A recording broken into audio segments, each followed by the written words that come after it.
Gaueko 12 puntuan, Herbeherek eta Japoniak bina berdindu dute gizonezkoen futboleko munduko txapelketako F multzoko lehen jardunaldiko lehen norgehiagokan, bientzako aipatu moduan lehenengo norgehiagoka izan da gaurkoa, eta puntu bana erdietsi dute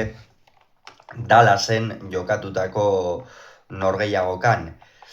Hasi aurretik, errepasa ditzagun, hamaikakoak, Ronald Koemanek eta Hajime Moriyasuke atera dituztenak, batetik Holandaren aldetik Verbruggen izan da atepean, atzealdean lauko lerroan Dumfriesek jokatu du eskuinetik eta Van de Benek ezkerretik,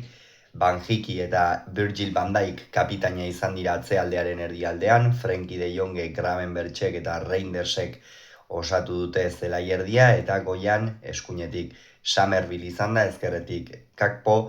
eta puntan Malen, eta Japoniaren aldetik berriz Suzuki izan da tepean, hiru erdiko atzelarirekin jokatu dute,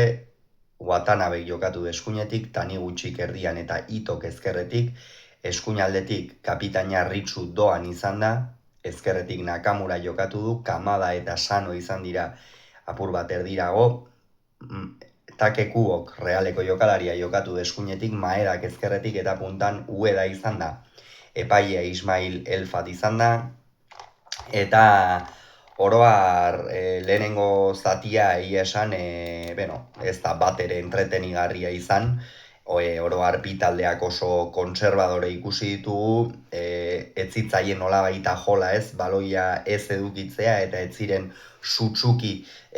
presiora joaten, batez ere hor lehenengo 10 minutuetan edo ikusi dugu nola Japoniak izan duen batez ere jokoaren ekimena, eta lehen zatian ere aukerarik garbienak Asiako selekzioak izan ditu, eta Holandaren aldetik, Herberen aldetik gauzak gutxi ikusi du, esan hor Somervilleen eta Memphisen aldetik, Memphis ez, Reindersen eta horien aldetik oso gutxi ikusi dugu, Gakpo ere apenas sartu da jokoan, eta, nolabait Japonia eroso ikusi dugu, ez, egia da behar bada erasoan ez arrisku gehiegi sortzen, baina oroar zelaian eroso zegoela esan daiteke, gainera, egaletatik eta min egin dio, baina lehen zatia horrelaxe, usnako emaitzarekin amaitu da, eta aipatu dugun moduan, ez da ezertxo ere gertatu, bi taldeetako erasoko jokalariak desagertuta, baloia ukitzen eta ongi ikusi ditugu, baina nolabait ez dute sutsuki presionatu nahi izan, eta horren ondorioz, ez da ezertxo ere gertatu. Hala ere, bigarren zatia Herberetako selekzioarentzat ezin hobe hasi da, hasi eta 6 minutura Gravenberchen erdirak eta baten ondoren Virgil van Dijkek erremate bikaina egin du, erremate oso ona egin du Herberetako erdiko atzelari mitikoak Virgil van Dijkek, eta bat eta hutsekoa ezarri du markagailuan Herberetako kapitainak, Liverpooleko jokalariak, egia esan gola dauka, naiz eta erdiko atzelaria izan goitik oso ongi doan jokalaria da,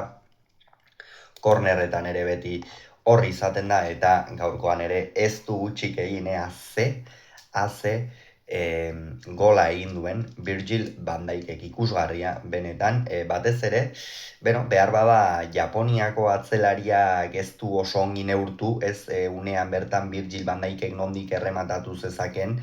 baina errematea hain ongi kokatuta joan da atera, zutoinean jo eta ondoren barrura sartzeko, Suzuki atezainak ere etzuela inondik inora alako errematerik espero, eta sareetara joan da. Hala ere, bere hala iritsi da Japoniaren erreakzioa, lehenengo zatian aipatu dugu, apenas izan da aukerarik, apenas izan dute, jokoaren ekimena bi taldeek izan dute, baina apenas izan da aukera garbirik ere, eta bigarren honetan berriz, 57. minutuan, Takekuok baloia hartu du ezkerrean, egia esan eskuinean hasi da Takeku, ondoren ezkerrean, apur bat, polivalente ez, ibili da gaur Realeko jokalaria, Japoniako selekzioko jokalaria, eta horre, ezkerretik egindako jokaldi batean Nakamurari pase eman, eta Nakamurak banakoa ezarri du, oso ongi eman dio, eta ondorio zerberetako atezainak ez du ezertxo ere egiterik izan,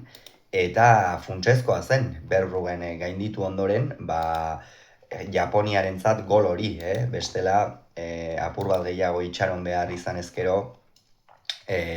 oso zaila izango gaitzuen norgehiagokari buelta ematea. Hala ere, bazirudien lehenengo zatian irten direnean, apur bat ez direla irten, partida nolabait gosearekin eta gola sartzeko gosearekin, egia da badakigula munduko txapelketa batean, hiru norgehiagoka dira, baina ongi hasteak zen olako garrantzia duen, gaurkoan gainera bi talde hauentzat garrantzi ikeragarria zuen gaur ongi hasteak, eta lehenengo zatian jarrera horrekin irten dira, apur bat kontserbadoreago, baina bigarren zatian biak erasora eta biek baliatu dituzte euren aukera, izan ere 74. Minutuan berriro ere Gravenberchen jokaldi baten ostean, honek Summerville eman dio eta haze gola egin duen Herbehereetako jokalariak. Summervillek ikusgarria izan da benetan, nola eskuinaldetik gero ezkerrean kokatu duen, hor ere Suzukik ez du ezertxo ere egiterik izan, eta nekez izango zuen berehala erreakzionatu izan zuen, oso ongi kokatuta joan baita baloia, Herbeherentzat gol garrantzitsua, Japoniarentzat berriz zaplasteko galanta izan ere, garaiz erreakzionatu, baina ondoren erreakzio horri jarraipena ematen ezpadiozu zaila da, eta Japoniak ez dio jarraipenik ematerik izan, baina hala ere bi taldeek izan dute baita ere ekimena, baina esan nuke gol honen ostean jada Japoniaren ekimena nabarmenagoa izan dela. Hor gainera, 75. Minutuan Takekuok min hartuta utzi behar izan du zelaia, ikusiko du aurrengo norgehiagokarako jokatzeko moduan izango ote den edo ez, nik uste baietz, besterik gabe Japoniako entrenatzaileak Takekuo aldatu eta erreserbatzeko aterako zuen. Eta, minutuak aurrera joan ala, Japonia estutzen ari zen, Herbehereak atzean eroso ikusten genituen ez, baina munduko txapelketa honetan ikusten ari gara, azken minutuek garrantzia dutela, partida ia guztietan zerbait gertatzen ari baita, azken minutuetan, eta gaurkoan ezin zuen gutxiago izan, 88. Minutuan Ogawaren pase baten ondoren, Kamadak binakoa egin baitu buruz erdietsi du, egia esan,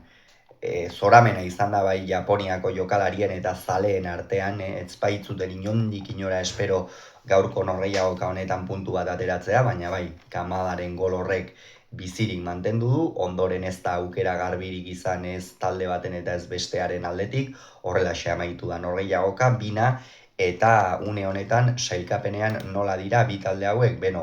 puntu banarekin, eta Sueziak eta Tunisiak berriz jokatu beharra daukate, uste dut, oker espaldin banago behintzat, gaur gauerdian, hain zuzen ere, horixe bera, jada hemendik 4 ordura hasiko da Suezia eta Tunisiak jokatuko duten norgehiagoka hori. Hauxe beraz, esan beharrekoa gaurkoz,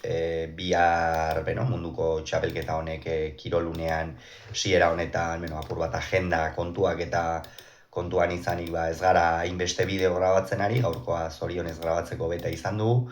baina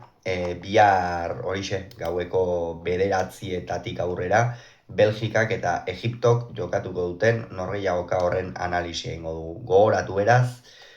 gaurko norgehiagoka azkenerako nola amaitu den, Herbehereek 2, Japoniak 2, Dallasen jokatu den norgehiagokan.